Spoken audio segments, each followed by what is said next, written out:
Hi, I'm Chad Huebener. And I'm Sara Huebener with Edina Realty. Today we are talking about earnest money. Now, earnest money is a deposit that is paid by the purchaser or the buyer, and it is considered a partial payment towards the purchase of their home. This is typically made in the form of a check or electronic transfer, and it is most often, kept in the listing broker's trust account. There are other sources of where earnest money can be held, but most of the time it is in the listing broker's trust account, where it stays there until closing or until the earnest money is released via another method, which we will discuss here shortly. Now, earnest money is due 2 days after final acceptance. And whenever the company who's holding that earnest money check, once they receive it, they have 3 business days after that to deposit it in their trust account. Mm-hmm.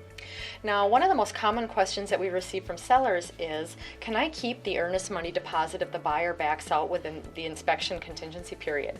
And it's amazing how many sellers actually believe that they're entitled to keep that money. That is not the case. In the inspection contingency period, the buyer always gets their earnest money back, provided that they supply a cancellation in writing to the seller's agent before midnight on the date of the expiration of the inspection contingency.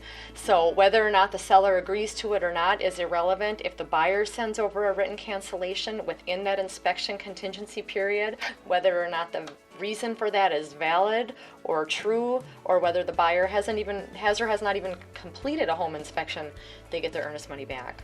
There's actually 4 ways that the buyer does get earnest money back, or I should rephrase that and say that earnest money is released. One is during the closing of the property. One is via written cancellation, whereby the earnest money is transferred to whichever party is agreed to between buyer and seller. Yep.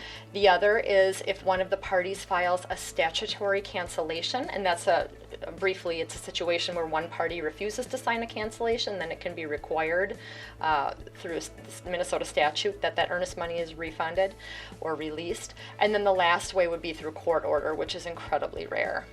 But in most cases, earnest money does get refunded back to the buyer, with very few uncommon exceptions. Yeah.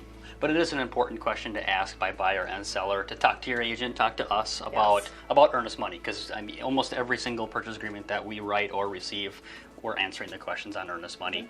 So it does need to be discussed. It's an important topic, and we don't want to overlook it. The last thing I'll just add when talking about earnest money is the most common amount that we see is 1% of the purchase price. It's negotiable. It may be lower, it may be higher. It's between buyer and seller, but 1% is a common amount that we see. If we can answer any other questions for you on earnest money or any other components of a purchase agreement for a buyer or a seller, please let us know. We'd be happy to cover some of these as a topic in a future video. Thanks for watching and have a great day.